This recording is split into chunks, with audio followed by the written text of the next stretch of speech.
दोस्तों, इस लेसन में हम जानना चाह रहे हैं कि आप कौन हैं, who are you and why are you here. आप लोगों को सुन के ये हैरानी होगी कि ये क्वेश्चन आज भी मेरे पेरेंट्स मुझसे पूछते हैं कि बेटा हो कौन और करते क्या हो।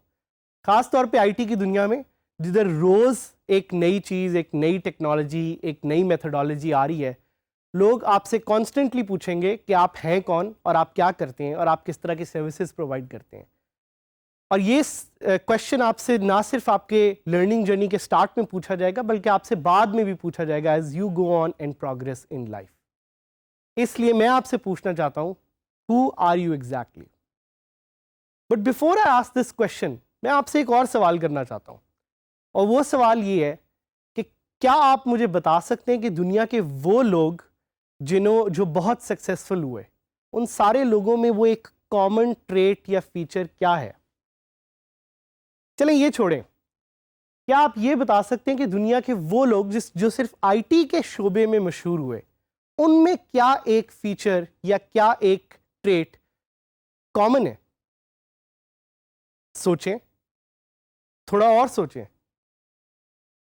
सो यहां पे जिस तरह आपको नजर आ रहा है, आईटी के दुनिया के वो लोग जो बहुत सक्सेसफुल हुए, जिन्होंने बहुत बड़ी कंपनीज बनाई, people like Elon Musk.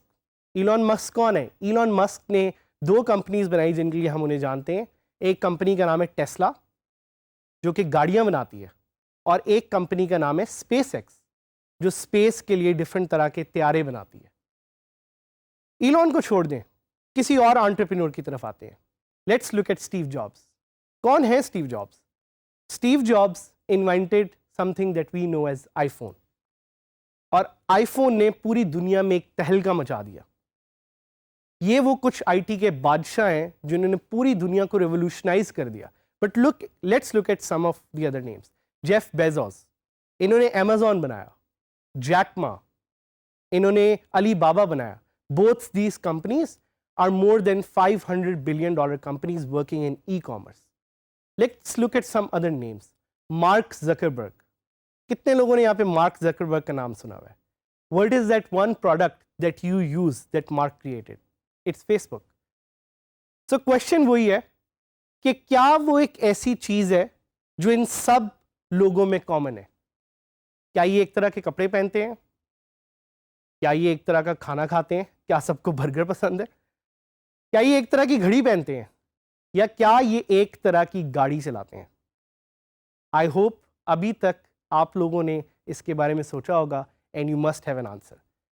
But the real answer to this is that they all have an objective, they all have a goal. Objective का लाइफ में होना बहुत ज़रूरी है, क्योंकि ऑब्जेक्टिव से आपको पता लगता है कि आपने कहाँ जाना है। और ये सारे सक्सेसफुल एंटरप्रेन्योर्स का हमेशा शुरू से एक क्लियर एंड क्रिस्प ऑब्जेक्टिव था, और हम चाह रहे हैं कि इस कोर्स में आप भी अपना एक क्लियर एंड क्रिस्प ऑब्जेक्टिव रखें। एक कहावत है कि an objective without a plan is a dream. तो यहां पे दो इंपॉर्टेंट चीजें जिनका आपने ख्याल रखना है। एक, ऑब्जेक्टिव इटसेल्फ, क्या वो चीज है जो आप अचीव करना चाह रहे हैं, and the second one is the plan. ये ऑब्जेक्टिव बेशक वो इस कोर्स को सीखने का है, बेशक वो पैसे कमाने का है, जो भी आप ऑब्जेक्टिव सेट करते हैं, उस ऑब्जेक्टिव को अचीव करने के लिए किस तरह से आप प्लानिंग करेंगे और किस प्लान के तहत आप उस ऑब्जेक्टिव को अचीव करेंगे।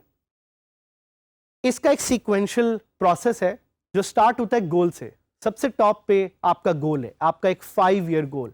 आप क्या अचीव करना चाह रहे हैं उस 5 ईयर गोल में।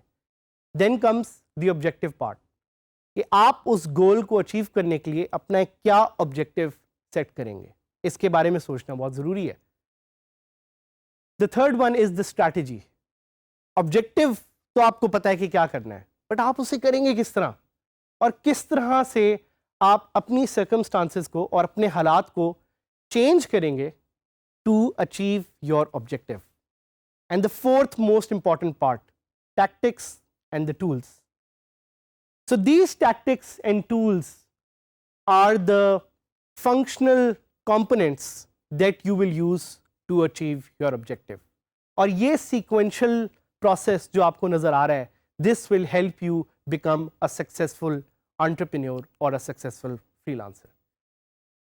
Your objective is your choice, but having an objective is very very important. Objective आप बेशक जो मर्जी रखें, लेकिन ऑब्जेक्टिव रखना लाजमी है. इसकी एक सिंपल सी एग्जांपल लेंगे कि अगर आप अपने घर से बाहर निकलते हैं और आप डिसाइड करते हैं कि आज शहर की तरफ आप जाएंगे, बेशक गाड़ी में जाएंगे, बेशक आप अपनी मर्सिडीज़ में जाएंगे या मेहरान में जाएंगे, या बेशक किसी मोटरसाइकिल पे जाएंगे, आपको पता होना चाहिए कि आपने जाना कहाँ है. उसके लिए आप एक रोड चूज करेंगे, वो आप पे है, वो आपकी स्ट्रैटेजी है, लेकिन आपको लाजमी पता होना चाहिए कि आपने जाना कहाँ है. ये नहीं हो सकता कि आप जाके अपनी गाड़ी में बैठें या अपनी मोटरसाइकिल पे बैठें और फिर सोचें कि ओह मुझे तो पता ही नहीं मैंने जाना कहाँ है. That's why having an objective is crucial. इसीलिए ये भी कहा जाता है कि your objective will help you know where to grow and where to go. कहाँ जाना है और कितना ग्रो करना है, this is something your objective will help you with. मैं आपसे एक छोटी सी एक्टिविटी कराना चाहता हूँ. अपने पास इर्द गिर्द जिधर भी आप ये बैठ के लेसन देख रहे हैं, अगर आपको कोई पेन या पेपर मिलता है तो प्लीज़ उसे उठा लें. चलें, मैं आपको कुछ सेकंड दूंगा जल्दी से ढूंढने के लिए.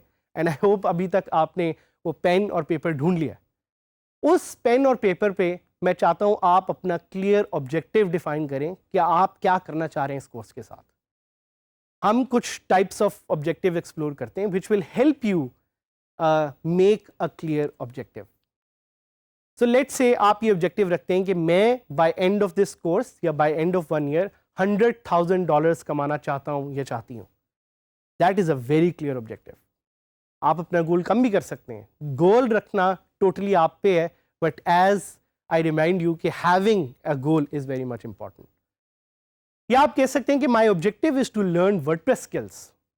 हो सकता है आपका ऑब्जेक्टिव पैसों से रिलेटेड ना हो, लेकिन आपका ऑब्जेक्टिव हो स्किल से रिलेटेड. ये भी एक अच्छा ऑब्जेक्टिव है. आप ये कह सकते हैं कि my objective is to create an e commerce website of my shop. हो सकता है आप कोई शॉप ओन करते हैं जिसकी आप एक ऑनलाइन ई कॉमर्स वेबसाइट बनाना चाह रहे हैं यूजिंग वर्डप्रेस. ये भी एक अच्छा ऑब्जेक्टिव है. Having an objective is very important. But before you set your objective, know your self. Knowing your self is very important and very crucial. क्योंकि जब तक आप अपने आप को नहीं जानते होंगे, आप सही तरह से ये ऑब्जेक्टिव अपना सेट नहीं कर सकते होंगे. अल्लामा इकबाल हमारे शायर, उन्होंने क्या खूब कहा कि खुद ही को कर बुलंद इतना कि हर तकदीर से पहले खुदा बंदे से पूछे बता तेरी रजा क्या है. इस कॉन्सेप्ट में भी अल्लामा इकबाल हमें कह रहे हैं कि खुद ही को एक्सप्लोर करो, देखो तुम कहाँ जाना चाह रहे हो. अगर आपका ऑब्जेक्टिव क्लियर होगा तो आप एक अच्छे सफ़र की तरफ निकल सकेंगे and you will be able to be successful. So दोबारा वो पेन और पेपर ढूंढें और देखें कि आप कौन हैं, क्या हैं और कहाँ जाना चाह रहे हैं. Ask yourself, why are you here. आप इधर क्यों हैं, क्यों ये कोर्स सीखने आए हैं, क्या मिलेगा आपको इस कोर्स से. Identify yourself. Are you a student. क्या आप एक स्टूडेंट हैं, क्या आप एक हाउसवाइफ हैं. अपने सर्कमस्टांसेस को जानना, अपने सर्कमस्टांसेस को अंडरस्टैंड करना बहुत ज़रूरी है. Are you someone who seeking a job. क्या आप यहाँ पे इसलिए आए हैं क्योंकि आप एक जॉब ढूंढना चाह रहे हैं. और do you want to learn new skills. ये भी आप पे है कि आप किस तरह का ऑब्जेक्टिव अपने लिए रखते हैं और किस तरह की सिफ्त में वो आपको लेके जाएगा. एक कॉन्सेप्ट मैं आपको बताना चाहूँगा, जापानीज कॉन्सेप्ट है जिसमें 4 क्वेश्चंस आप अपने आप से पूछ सकते हैं to set your objective. 1 is what do you love.